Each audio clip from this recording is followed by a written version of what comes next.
aujourd'hui on est au Manga Café de Paris à Bibliothèque François Mitterrand avec Valentin. Bonjour. Valentin, est-ce que tu pourrais te présenter pour ceux qui ne te connaissent pas, ton nom, ton prénom, ton âge, ce que tu fais? Alors Valentin Paco, quand la vidéo sortira peut-être 40 ans, pour l'instant encore 39, ça va jouer à un mois ou deux là. Et je suis spécialiste de manga et d'animation au sens large, que ce soit dans des médias spécialisés ou des médias grand public. Et j'ai la chance de travailler, pas en tant que journaliste au Figaro, mais ce qui m'a mis un pied dans la maison, et donc d'avoir réussi à placer quelques belles piges là-bas. D'accord. Et du coup, ça fait combien de temps que tu travailles avec le Figaro? Alors, ça fait 6 ans et demi que je suis là-bas, et mes premiers articles en tant que spécialiste, c'était lors du 2e Japan Expo, pour la gazette interne du festival, le Chimbun de Japan Expo, à laquelle j'ai participé pendant plusieurs années en tant que bénévole au sein de l'association JAD, qui regroupait tous les bénévoles de Japan. Et du coup, comment ça se fait? C'est toi qui les as démarchés? C'est eux qui sont venus te faire une proposition? Pour Japan, il y avait un appel sur les réseaux sociaux à tous les gens qui veulent le faire. On venait et après on discutait selon les appétences, ce que les gens préféraient faire, ce dont ils étaient capables. Donc il se trouve que je ne savais pas trop mal écrire. Je me suis retrouvé là. Je pense que c'était l'endroit où au début ils ont mis tous les gens qui avaient un profil un peu chelou, qui n'étaient pas orientés la sécurité, la caisse, l'accueil, le machin, le bidule. Et on s'est bien marré pendant plusieurs années. Ça a fait des belles archives, des trucs assez rigolos. On va retourner un petit peu sur ton passé. Est-ce que tu es lié de près ou de loin à l'écriture au niveau de tes études? Est-ce que tu avais une appétence pour ce domaine-là ou pas du tout? Alors oui et non. La bonne réponse de Normand. Oui, par mes parents qui sont écrivains tous les deux. Donc forcément pas trop loin. Il y a le goût du livre quand même. Pas trop loin, ouais, le fruit n'est pas tombé très loin de l'arbre. Mais aussi en même temps pour me démarquer un peu de tout ce que font mes parents, ma grande sœur. Moi j'ai été plus vers des études scientifiques, donc je suis ingénieur informaticien. Vous en trouverez beaucoup parmi les fans de cette génération de manga et de japanime d'ingénieurs informaticiens. Il y a peu de chances que vous vous ratiez si vous tentez le coup au hasard. Et au moment de la prépa, en fait, parce que quand tu passes un petit peu avant le bac, on me dit est-ce que tu vas aller dans une prépa littéraire ou une prépa scientifique. J'avais la chance d'être accepté dans les deux. J'ai vraiment hésité longtemps, très longtemps. Ça s'est presque joué à toutes les faces. Et j'ai fait une maths sup et maths spé biologie des CPST, en me disant que c'était le truc le plus généraliste, qui fermait le moins de portes. Et voilà, comme beaucoup de gens, en me disant mes deux passions, l'écriture et le manga, je ne veux pas forcément en faire mon métier, parce que c'est plus sympa quand c'est une passion. On a cette image un peu innocente, un peu naïve de le travail, ça fatigue et tout ça. Et encore, moi j'avais la chance, mes parents en tant qu'écrivains, eux ils vivaient de leur passion, mais je voyais ça sur les parents des copains et tout qui rentraient. Voilà, à la maison c'était le travail c'est fini, hop, j'enlève le travail, je le mets sur le porte-manteau et je fais autre chose, quoi. Donc j'ai eu beaucoup de temps avant de me dire que j'allais pas forcément gagner ma vie, mais en faire une grande partie consacrer une grande partie de mon temps. D'accord. Et du coup, tu as travaillé ou tu travailles dans d'autres domaines en plus de ça? Ouais, moi à la base, du coup, je réalise des applis sur smartphone au Figaro. Et on est le plateau technique est à 50 mètres du plateau culture. Et forcément, on sympathise à la cafette, au machin. Et un jour, je leur dis, on parlait jamais de manga. C'est parce qu'ils ne connaissaient pas bien le sujet. Et j'ai réussi à placer quelques papiers. À mettre le pied dans la porte. Voilà, ouais. en bon forceur. Et ça s'est fait un petit peu comme ça, quoi. C'est vraiment top parce que ça, par effet de ricochet, la presse se regarde beaucoup et ça fait des années que dans chaque média, il y a plein de journalistes qui essayaient de pousser pour mettre le manga, qui n'avaient pas forcément l'aval des rédacteurs chefs en disant mais non, on se fout, c'est pas intéressant, parle plutôt de ci, parle plutôt de ça. Quand le premier, pas le premier, mais quand un grand comme le Figaro a commencé à en parler un peu plus, eux ça leur a facilité la vie. Et encore une fois, hein, je ne prends pas le crédit d'être le premier à avoir fait ça, hein. Ça faisait des années qu'ils poussaient et qu'ils arrivaient à en distiller un peu. Et maintenant la porte s'est quand même plus ouverte. On le voit notamment avec Jérôme Lachasse sur BFM quand on publie beaucoup, Pauline Croquet, au nom des Slash Pixel. Mais ça reste aussi pas leur tremplin. Il n'y a pas encore aujourd'hui dans la presse grand public, Adrien ou journaux sur Télérama. Ça reste à un côté pour plein de gens. D'accord. Donc toi par exemple, tu n'aurais pas pu en vivre si tu parlais juste de manga ou d'animation, tu n'aurais pas pu juste en vivre de ça? Ouais, non, pour l'instant ils sont pas nombreux ceux qui en vivent. Dans la presse grand public, je pense qu'il n'y en a aucun qui fait vraiment ça. Dans la presse P, il y en a quelques-uns. Et encore, ils font d'autres choses à côté. Je vais prendre l'exemple de Mathieu Pinon qui va piger dans plusieurs magazines, principalement Animeland, mais aussi à côté il écrit des livres. Et donc il a plusieurs sources de revenus. Dans la presse spécialisée, on commence à en avoir. On a le super fondateur de Atom, mais c'est un pari, et c'est un pari qu'il a lancé lui-même. C'est son magazine qu'il a créé autour de croix.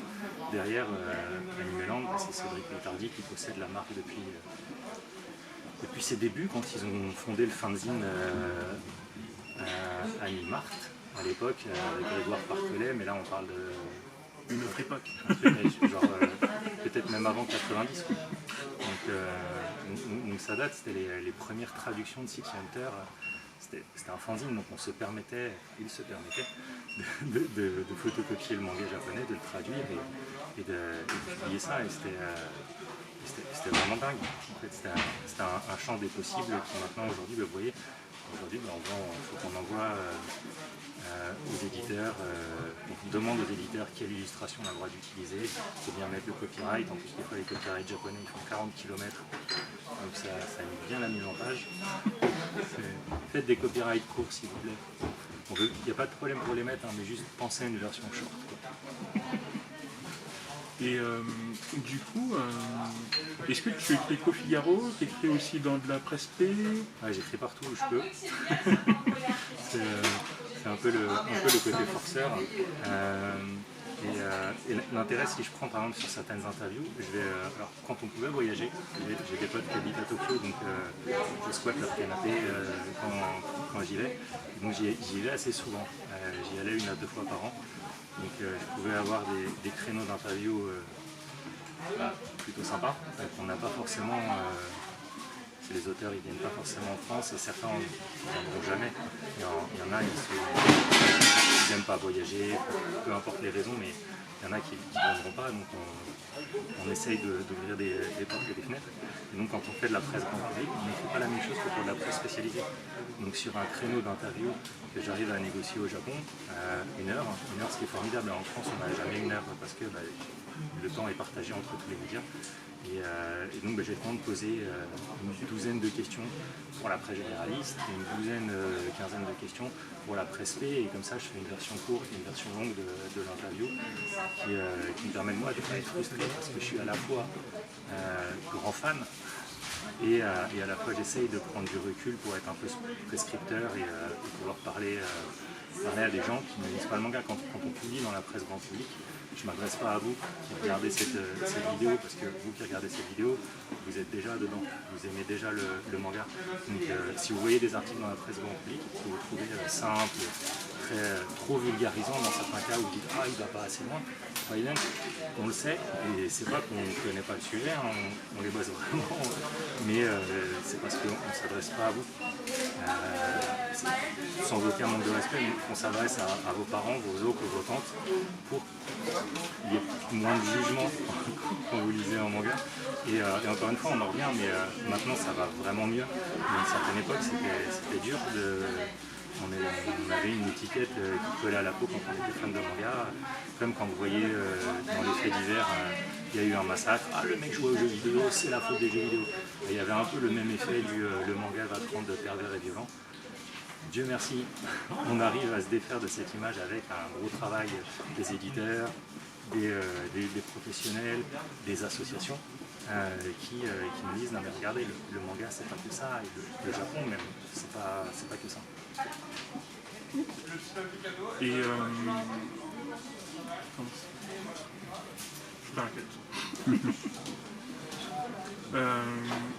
Quand tu veux traiter en fait un article ou soit une thématique, soit faire une interview, comment ça se passe en fait au niveau de la rédaction? Est-ce que c'est la rédaction qui est dans une certaine thématique et toi tu essaies d'introduire le manga, ou est-ce que c'est inversement, c'est toi qui proposes en fait aux rédactions? Ça va vraiment dépendre des rédactions en fait. Du coup, comme j'ai pigé à droite à gauche, je vais essayer de répondre un peu sur les différents formats. Donc ça dépend à la fois des rédactions et à la fois du type de sujet. Par exemple, quand je vais au Japon, là ça va être des interviews. Et donc avant de prévoir mon voyage, je vais pitcher au rédac chef, que ce soit du journal ou des magazines spé. Je vais dire voilà, moi j'ai fait cette shortlist parce qu'il y a des actualités. C'est les 30 ans, les 30 ans de Hajime no Ippo. Je me suis dit, voilà, c'était une occasion d'avoir George Morikawa. Je me suis dit, je vais vérifier avec l'éditeur français qui n'est pas été pour faire passer la demande au Japon. Je dis, ok, donc potentiellement, si j'ai Morikawa, c'est les 30 ans de Ippo, ça t'intéresse pas. S'ils valident que ça les intéresse, parce que sinon, c'est des frais et du temps, et puis tu vas décevoir les Japonais si tu fais une interview qu'elle n'est pas publiée. Et du coup, après, t'en feras plus. Parce que tu mets beaucoup de temps à montrer pas de blanche, et par contre, c'est très rapide pour perdre la confiance. Et donc, voilà, donc pour ce type d'interview, tu prévois, donc tu fais une liste que tu essayes la plus large possible, parce que tu sais que de toute façon, quand ça va partir en demande au Japon, la moitié vont te dire non, voire plus. Des fois, tu es très surpris et tu as plus de oui que ce que tu pensais, et donc là, tu galères un peu, parce que tu sais que dans ton média, si tu leur dis j'ai 14 interviews de mangaka, ça va tiquer, hein. Ça reste quand même le manga dans un média grand public, donc va falloir les distiller sur longtemps, alors que bien sûr dans le magazine spé, là tu vas pouvoir enchaîner. Donc, en général c'est proactif, c'est par rapport au créneau que je repère. Donc encore une fois, les anniversaires, la sortie d'un nouveau tome, d'une réédition en France, ou juste franchement un auteur que je kiffe depuis toujours sur Mitsuyo Adachi, pendant 3 ans et demi, j'ai tanné le Japon, j'ai été une fois au Japon, c'était prévu, ça a été annulé pendant que j'étais dans l'avion, donc je suis arrivé, j'étais un petit peu dégoûté. Voilà, j'y suis retourné l'année d'après et ça s'est fait, et franchement je peux mourir maintenant, j'aurais pas vraiment de regrets, quoi. Et voilà, donc celle-là c'était un message de passionné. Et c'est dingue de se voir que quand je l'ai publié, il y a un joueur japonais de l'équipe de l'OM, c'est pas Sakai, qui a retweeté le truc en disant ça fait plaisir de voir un média qui parle de Chi. On en est là, c'est pour montrer à quel point c'est un dieu au Japon, et il est sous-coté en France, et là vraiment j'ai dû faire chier, hein. J'ai été casse-pied pour pas dire autre chose, pour la passer celle-là, et d'autres fois il y en a qui passent tout seul, parce que Urasawa par exemple, tu vas à Angoulême, tu dis j'ai un moyen d'avoir un créneau d'Urasawa, ça passe crème. Après tu as des papiers plus ou moins anglais. Ça, c'est ce que fait énormément Pauline Croquet, des papiers très anglais où elle va prendre plus qu'un titre ou plus qu'un auteur, elle va prendre un axe sur une problématique de société. Donc c'est comme ça qu'elle va négocier ses articles en disant parler du mal-être de telle génération, parler de la place de la femme sous tel angle, et elle va négocier ça.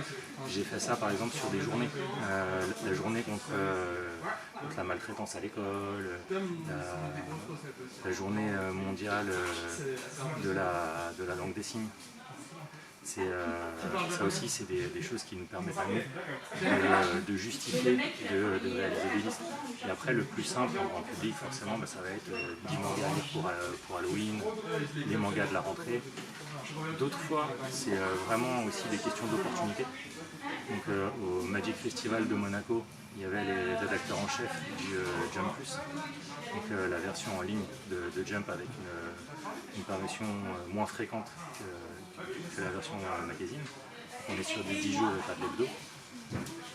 Et donc comme je les ai eus pour un magazine spé, et que ça s'est bien passé, que j'ai eu un peu de temps en plus, j'ai posé quelques questions en arabe, orienté sur c'est quoi les mangas de l'année, les prochains hits, quelles sont les prochaines tueries qui vont venir, où là il n'y a qu'un chapitre qui est disponible avec l'oreille de professionnel. Et donc ce qui fait que Le Figaro est le premier à avoir parlé de Demon Slayer 3 ou 4 ans avant que le truc perce. En fait, avant même les journaux spécialisés. Parce que à ce moment-là, mon chef avait dit ok, c'est un bon angle, ça peut être sympa, c'est pas trop long parce qu'il n'y avait que 3 mangas. C'est un œil d'expert, donc c'est justifié, c'est un avis qui pèse. Et dedans, il y avait Promised Neverland, Demon Slayer et Yokyu, Moriarty. Désolé pour le hachage, tu couperas le... Hein, il y avait Neverland, Demon Slayer et Moriarty, et pour l'instant les 3 marchent très très bien. Les 2 premiers sont des cartons absolus. Hein, Demon Slayer qui bat des records de dingue, mais Moriarty, dont l'animé commence, va aussi bien exploser là, donc ils ne se sont pas trompés. Et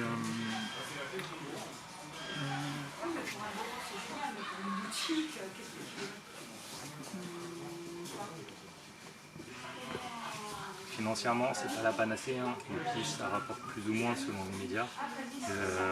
On parle en feuillets, donc des feuillets, ça va être de 1005 à 2500 signes selon la mise en page, si tu es sur du web ou si tu es sur du print, et que tu as beaucoup d'illustrations ou pas pour ta page. Et les moins chers, on va pas les citer, mais il y en a qui payent au lance-pierre, ça va être 10 € le feuillet, et les mieux, tu vas être à du 80-100. Là c'est très très rare, mais tu es sur le haut du panier.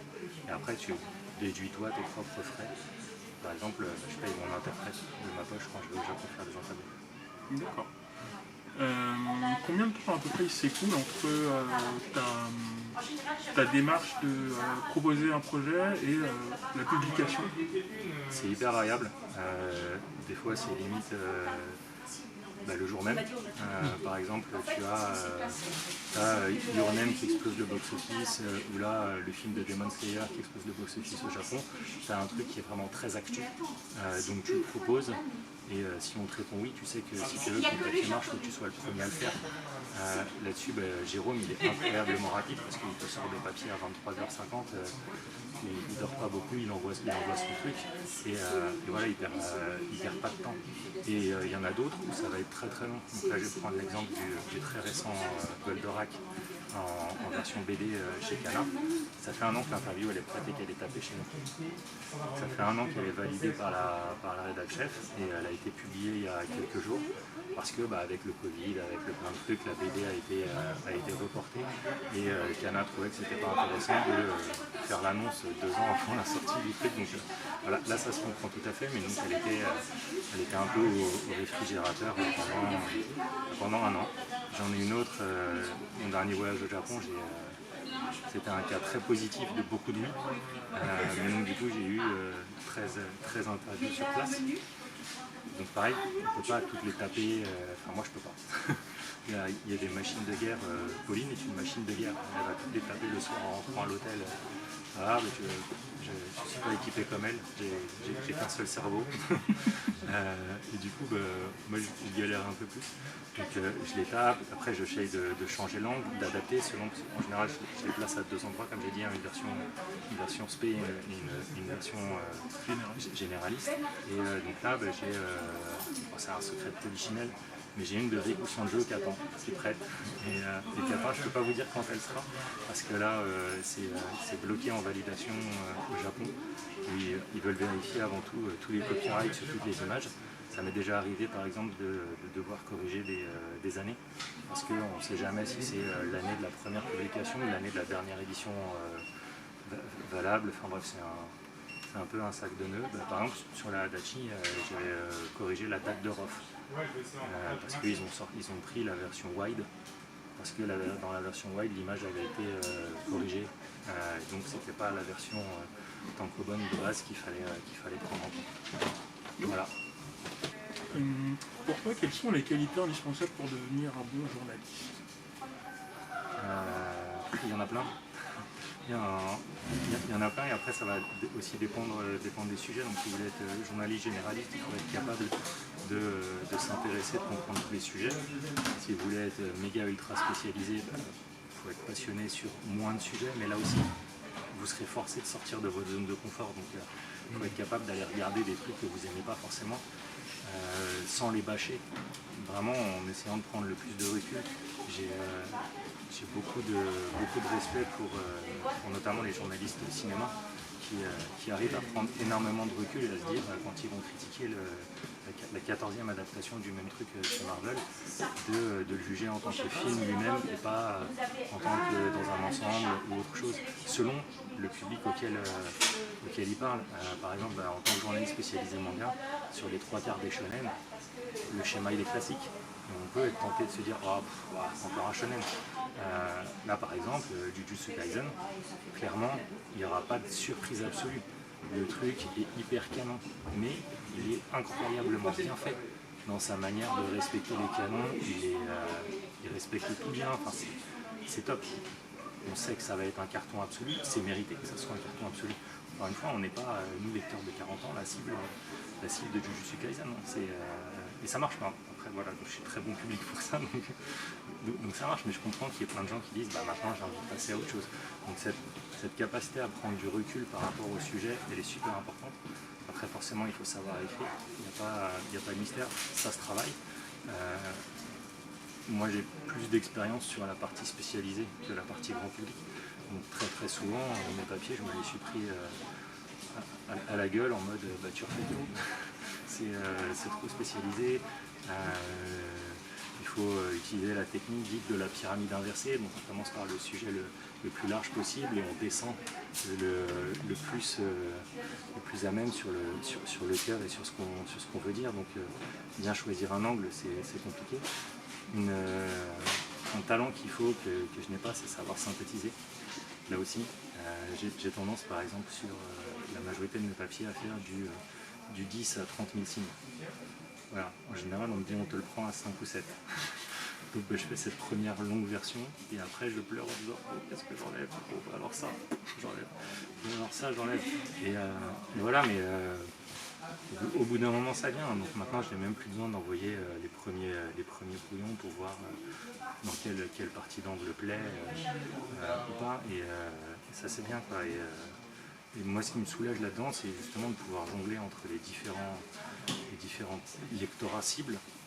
C'est comme ça j'ai beaucoup moins de frustration. Des fois je vais pouvoir m'épancher et faire un 10 pages dans un magazine sur un auteur et juste me dire voilà j'ai réussi à le placer dans un grand média, une mention de ce titre, c'est super intéressant. Toi tu as eu un parcours qui est assez atypique. Complètement. Est-ce que tu penses nécessaire pour quelqu'un qui veut travailler en journalisme de faire des études dans le journalisme? Est-ce que c'est obligatoire? Est-ce que ça ferme des portes de ne pas en faire? Ce serait mentir de dire que ça ferme des portes, de ne pas en faire. Parce qu'il y a plein d'autres exemples. Je ne suis pas le seul à être atypique dans cet univers. Il y a plein de gens passionnés qui ont monté leurs choses. Oui, ça facilite. Oui, vous apprendrez des méthodologies comme il faut et pas sur le tard. On peut tout à fait être autodidacte. Il n'y a vraiment pas de problème. Gardez quand même du littéraire dans votre carrière. Lisez beaucoup. Moi par exemple, je lis des livres en permanence, ne serait-ce que pour varier son vocabulaire, continuer à faire marcher son cerveau. Donc vraiment, je pense que c'est tout à fait possible d'aller dans le spécialisé ou dans le grand public sans avoir un diplôme de journaliste. En plus, il y a plusieurs diplômes de journaliste, il n'y a pas une seule unification. Donc c'est tout à fait possible. Vous n'aurez pas la carte de presse, vous n'aurez pas les avantages de pouvoir aller au cinéma gratuitement. Forcément, de toute façon, vous ne pouvez pas aller au cinéma. Il y a des choses que vous aurez ou pas. Ce sera beaucoup plus difficile de piger pour du grand public si vous n'avez pas la formation, et j'en sais quelque chose. vous serez peut-être moins respecté par certains confrères en disant bah voilà, bah lui c'est un trublion mais il n'est pas vraiment journaliste. Après, vous savez ce que vous valez, vous faites l'effort. Moi je trouve ça louable. Et aujourd'hui on le voit encore plus avec l'explosion des médias, des nouveaux médias. Vous pouvez être critique sur YouTube, critique sur TikTok, vous pouvez être critique sur Instagram. Ça vous rend pas moins bon dans ce que vous faites. Au final, on va vous juger sur ce que vous faites. Donc si vous dites de la merde, vous dites de la merde. Et si vous dites des trucs intéressants, que vous travaillez des sujets, il n'y a pas de problème. Moi, il y a plein de blogs tenus par des passionnés qui font des trucs de malade. Et puis en plus, du coup, qui font un travail de recherche qu'on n'a pas forcément le temps de faire quand on a une deadline ou autre. Certains, c'est incroyable. Sur le blog des fans de Kurumada et de Sanseiya, là, hier encore, il y a eu un super article autour de Kurumada et ses assistants. Là, ils ont remonté 20 ans d'archives de Jump pour reprendre les citations, les photos tous les X mois avec l'anniversaire d'un truc. Vous voyez la photo donc avec son assistant. Je remonte, il dit, ah, vous voyez là, il est là ici, il n'est pas sur la photo d'après, parce qu'entre temps il est parti travailler sur tel titre et tout. C'est hyper intéressant. Jamais un truc comme ça pourra être fait dans la presse grand public. C'est beaucoup trop ciblé et autres, mais c'est vraiment top. Là, en plus depuis maintenant 2-3 ans, on voit une explosion des livres, que ce soit chez Inis, Third Edition et les autres éditeurs qui de manière très courageuse, c'est pas facile, sortent des bouquins sur des thématiques ou des auteurs. Je vais reprendre Pauline en exemple, qui a sorti un livre sur Rumiko Takahashi. Voilà. Et la base secrète qui avait, en amont de tout ça, bien avant tout le monde, sorti un livre sur Urasawa, chez les moutons électriques, pareil. Voilà, la base secrète, c'était très avant tout le monde, et là maintenant, cette année, il y a eu une dizaine de bouquins, je pense. Est-ce que tu aurais un conseil pour ceux qui voudraient embrasser le corps de métier dans lequel tu évolues? Oui, tout à fait. J'ai plusieurs conseils. Le premier, ça sera garder la flamme. Vous allez manger plein de refus, mais quand il y en aura un oui que vous attendez pas, qui vous fera un truc de... c'est des sensations que je vais rapprocher ça du monde du sport. Ouais, on galère et une fois ça y est on fait du saut à la perche, j'ai passé la barre de 3,50 m, j'arrivais pas à la passer. Désolé, moi je fais pas plus que 3,50 m, c'était ma limite et c'était à l'époque où j'étais sportif, donc les Bouchka et compagnie c'est un autre monde. Mais voilà, et donc on galère, on fait les trucs et puis quand ça passe c'est tellement satisfaisant.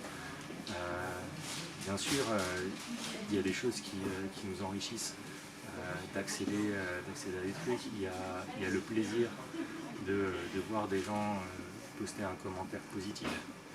Après, ça fait très mal de commentaires négatifs. C'est très dur de prendre du recul. Il y a des gens, je ne sais pas comment ils font, mais voilà, tant mieux. Gardez la passion. Vous n'arrêtez pas sur les échecs, essayez de vous renforcer, de vous construire de ça. Et n'oubliez pas, si une porte se ferme, il n'y a pas qu'une seule porte. Il n'y a pas qu'un seul journal, il n'y a pas qu'une seule façon de parler de cet univers ou d'autres univers. Si vous voulez être journaliste spécialisé sur la chasse sous-marine, il y a plusieurs moyens de le faire. Donc c'est vraiment top. Je te remercie beaucoup du temps que tu nous as accordé. C'était un plaisir. Lisez des mangas, regardez des dessins animés, ne prenez pas de drogue. Et voilà. Merci.